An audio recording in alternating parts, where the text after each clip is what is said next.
right, guys, what's going on? Welcome in. So, man, crazy morning. We're looking at these cuts. Now, originally, I was just going to plan to do, one big video all around like 4:30, whenever that official roster drops. But with the amount of names that are becoming available, I'm like, you know what? I don't necessarily want that video to be like 30-40 minutes long because there's just a ton to talk about here. So, let's talk about the news so far, right? Who's been released? Who could make sense? Which player or two or three could the Jets put waiver claims in for? Right now, something to keep in mind before we dive into these names. We're sitting in seventh in the waiver order, which is obviously a favorable position. It's a good position to be in. But one thing that I feel like no one really dives into is the teams sitting above the Jets: Tennessee, Cleveland, the Giants, Jacksonville, right? All these different teams, New England, of course, at fourth. You got to look at these teams' needs as well. So when talking about these potential acquisitions, we have to ask the question, does this player, does X player, does so-and-so make sense for the Titans? Does this player make sense for the Patriots? Because unfortunately, those teams, those six teams are sitting in front of the Jets.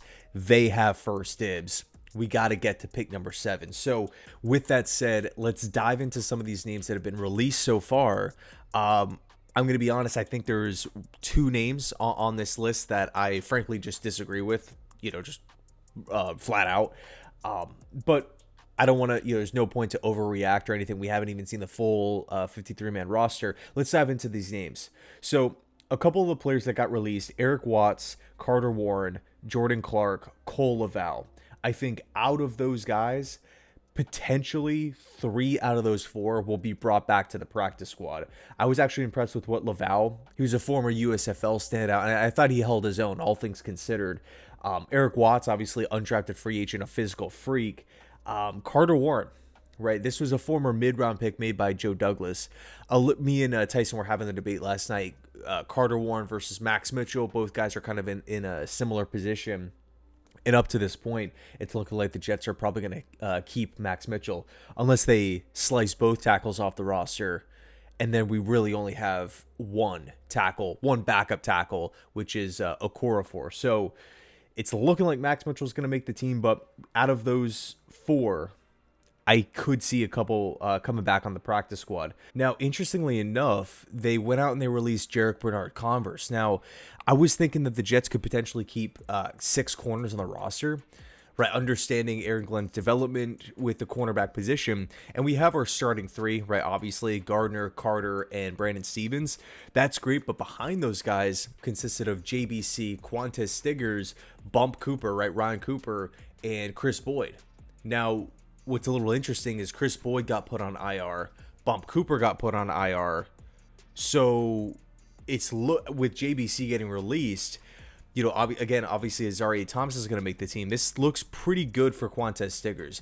Do the Jets only roll with 5 corners? Now, Isaiah Oliver does have experience playing corner. Could they maybe keep him on the roster as like a backup strong safety and then kick him over to corner if need be, right? If you have like a ton of freak injuries to the corner position, maybe you could do some like roster gymnastics there. But yeah, interesting stuff here to release JBC. I thought he had a chance to make the roster. Now, another player that unfortunately didn't make the cut, I don't necessarily agree with this one. I personally thought he should have made the team given the depth at the position, given the major question at the position. Brandon Smith. Talk about someone who has not let any opportunity slip him by. Going back to last training camp, had an impressive camp, working with Aaron Rodgers. Rodgers, actually talked a lot about Brandon Smith. Then you look at this training camp, he impressed there. Again, you could talk about the weakness of the wide receiver room. No one's really separated themselves as the consistent wide receiver too. And then, of course, you look at the preseason games, right? Multiple catches in every single game. Overall, he had 10 snags for 113 yards in the 3 preseason games, averaging 11.3 yards per reception. Someone who's physical, someone who has strong hands. Man, I really hope Brandon Smith gets back on the practice squad and he does not get claimed. Because if we lose him after an impressive training camp and an impressive preseason, not just one impressive preseason game, 3 impressive preseason games, it would suck. It would suck to lose this guy, to enter the season saying, okay, we still need help at wide receiver. I'm not saying Brandon Smith is T. Higgins or, what this like elite wide receiver too, but for depth purposes, for like understanding the situation, understanding the opportunity. Hey, here are preseason snaps, here's training camp reps, and you always kind of felt like Brandon Smith maximizes his chances. So to see him not make the team, to me at least, is a little disappointing. Now, Malachi Corley was also released, and this one was expected. There was a lot of reporter speculation. You look at the preseason performances, nothing really to write home about. You kind of... Like as a fan, you're trying to make an argument. Okay, how can Corley make the roster? But he's not going to be here. So, what's interesting is Corley, I don't think is going to be on the practice squad. Just my guess, because he was such a high. It just feels like Corley's is probably best suited for a fresh start somewhere else. I think the team that's already been linked to Malachi Corley, of course, was the 49ers with Robert Saleh. So I don't know. We'll see what happens there. But overall, just pretty disappointing that the third round pick that the Jets traded up for in the end is not even going to be on the team in 2025. Now, I wanted to bring up a couple players that have been released from other teams that could potentially make sense for this Jet squad. Not every player, even if I like all these players, I don't necessarily want the Jets to be putting in 4-5 waiver claims, although it would be exciting. On the flip side, you just go, like tomorrow, you'd have to release 4 or 5 players, right? That's the whole point of the waiver claim. So, as much as I want to keep as many players as possible, we just, the rule is 53, and then, of course, 16-man practice squad. So the first 2 players up here, 2 New York Giants. Tight end Greg Dulcich. Dulcich was someone who came in and was drafted as a third-round pick back in 2022. He hits the seam, puts up over 400 receiving yards, 33 catches, 2 touchdowns as a rookie for the Denver Broncos, right? So Darren Muji, obviously a part of that front office at the time. Greg Dulcich right now would come in and instantly be the tight end 2 on this team, in my opinion.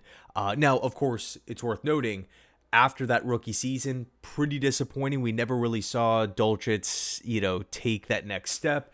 Now, of course, it's worth noting that he missed a lot of time, right? He, again, played in 10 games as a rookie, but since then has only appeared in 11 games. You look at the size, 6'4", 245. You look at the preseason outings, man, this guy dominated, all things considered. Understanding limited reps, limited opportunities, 7 catches over 50 yards with 3 touchdowns in 3 games. Instant tight end 2, in my opinion, on this Jet squad.